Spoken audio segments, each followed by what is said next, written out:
Assalamualaikum warahmatullahi wabarakatuh. Selamat datang kembali di channel Falah Bila Yuda. Nah, di video kali ini ya, kita sambil menunggu pengumuman dari BKN tentang kelulusan CPNS tahun anggaran 2019. Dan di sini saya ingin memberikan gambaran atau semacam apa sih yang harus teman-teman siapkan jika nanti dinyatakan lulus atau ternyata malah mungkin tidak dinyatakan tidak lulus.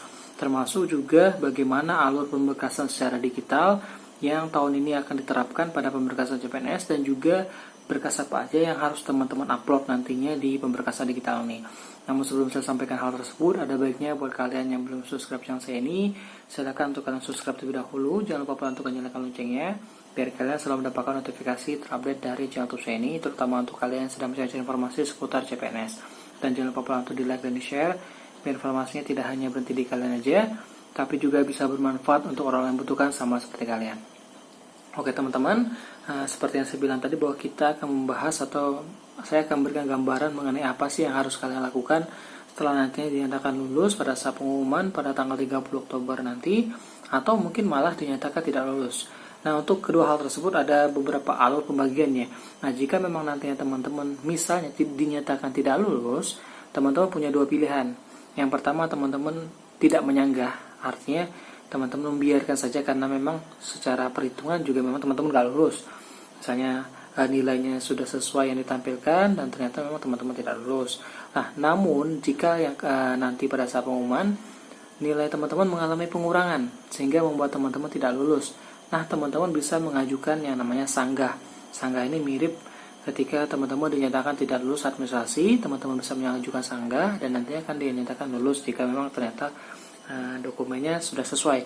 Nah, begitu pula dengan pengumuman CPNS, kelulusan CPNS ini, teman-teman bisa menyanggahnya jika ternyata nilai yang ditampilkan pada pengumuman nanti tidak sesuai dengan yang teman-teman dapatkan pada saat seleksi.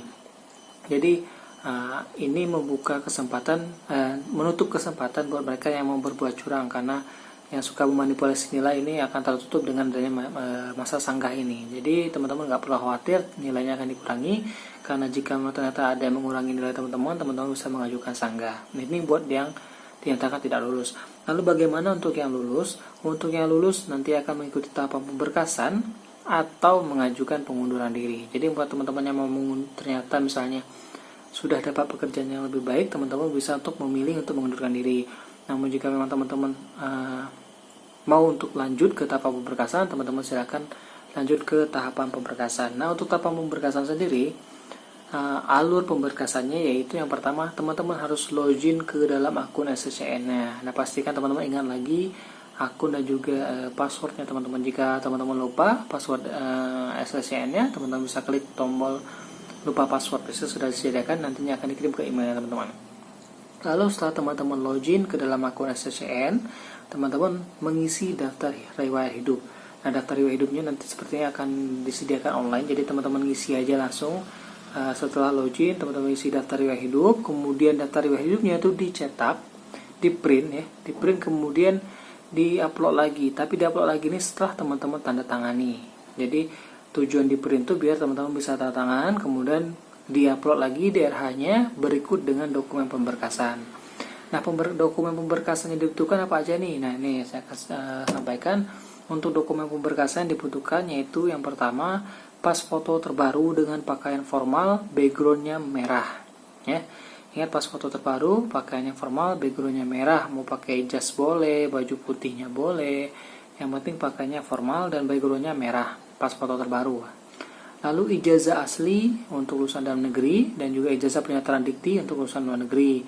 Ijazah asli jadi yang diupload, bukan ijazah fotokopi yang dilegalisir.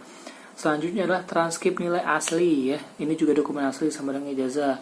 Kemudian surat pernyataan 5 poin. Nah, ini biasanya nanti akan bisa di-download di SSCN. Jadi sudah tersedia atau mungkin di web instansi daerahnya.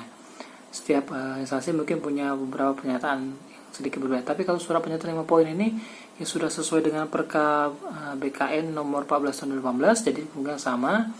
Dan biasanya nanti akan disediakan linknya, jadi teman-teman download, kemudian teman-teman tanda tangan bermaterai 6.000, baru kemudian diupload lagi. Kemudian SKCK atau surat keterangan cetak kepolisian yang masih berlaku pada saat pemberkasan. Kemudian juga surat keterangan sehat jasmani dan rohani dari dokter yang berstatus PNS atau dokter yang bekerja pada unit pelayanan kesehatan. Jadi ini kemungkinan adalah di rumah sakit aja. Kalau di rumah sakit pemerintah dengan dokternya PNS, nah teman-teman bisa buat surat kesehatannya di sana. Lalu kemudian juga surat keterangan tidak mengkonsumsi narkoba atau surat bebas dari narkoba. Ini juga teman-teman mending bikinnya di rumah sakit pemerintah ya, seperti SUD ataupun RSUP. Lalu juga bukti pengalaman kerja yang telah dilegalisir oleh pejabat yang berwenang apabila memiliki masa kerja, jika tidak ada masalah. Lalu yang terakhir ada DRH yang sudah ditandatangani, yang tadi teman-teman isi di awal, kemudian dicetak, tanda tangan, dan diupload lagi.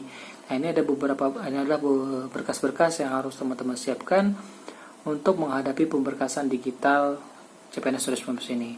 Nah, mungkin di beberapa instansi juga tetap harus melampirkan berkas fisik ya. Mungkin di instansi daerah-daerah masih ada yang memerlukan berkas fisik, jadi teman-teman juga saya minta untuk menyiapkan berkas fotokopi yang dilegalisir. Siapa tahu memang diminta oleh instansinya teman-teman. Kalau ini kan yang dari BKN nih, biasanya instansi kadang suka ada yang minta lebih. Tapi tenang, bukan minta lebih duit, tapi mungkin minta lebih berkas untuk sebagai berkas untuk dia aja, arsipnya mereka aja di daerah atau di instansinya. Oke, teman-teman, itulah beberapa informasi singkat yang bisa saya sampaikan kepada kalian semuanya. Semoga informasi ini bermanfaat untuk kalian semuanya. Buat teman-teman yang nantinya lulus, saya ucapkan selamat. Semoga amanah dalam menjalankan tugasnya. Semoga selalu dilancarkan lah jalannya untuk nantinya diangkat sebagai PNS. Mungkin 1 tahun kemudian ya, karena 1 tahun masa CPNS harus teman-teman lalui. Dan buat teman-teman yang mungkin nantinya belum lulus, tetap bersabar, tetap bersemangat. Semoga akan ada rezeki yang lebih baik buat kalian semuanya di depan, karena rezeki ini tidak hanya di CPNS saja, tidak hanya di PNS saja, tapi banyak sektor-sektor lain yang menjadi pintu rezekinya teman-teman. Mungkin teman-teman bisa menjadi pegawai swasta atau pegawai BUMN, atau mungkin jadi wirausaha, mempunyai usaha sendiri yang keuntungannya malah lebih berlipat daripada menjadi seorang PNS ya. Apapun nanti rezekinya teman-teman, semoga pokoknya rezeki teman-teman selalu dilancarkan. Kalau teman-teman, sebelum saya tutup video ini, ada baiknya buat kalian yang belum subscribe channel saya ini, silahkan untuk kalian subscribe terlebih dahulu. Jangan lupa pula untuk kalian nyalakan loncengnya, biar kalian selalu mendapatkan notifikasi terupdate dari channel YouTube saya ini, terutama untuk kalian yang sedang mencari informasi seputar CPNS. Jangan lupa pula untuk kalian like dan share, biar informasinya tidak hanya bagi kalian aja, tapi juga bisa bermanfaat untuk orang yang membutuhkan sama seperti kalian. Saya Fala Yuda, Assalamualaikum warahmatullahi wabarakatuh.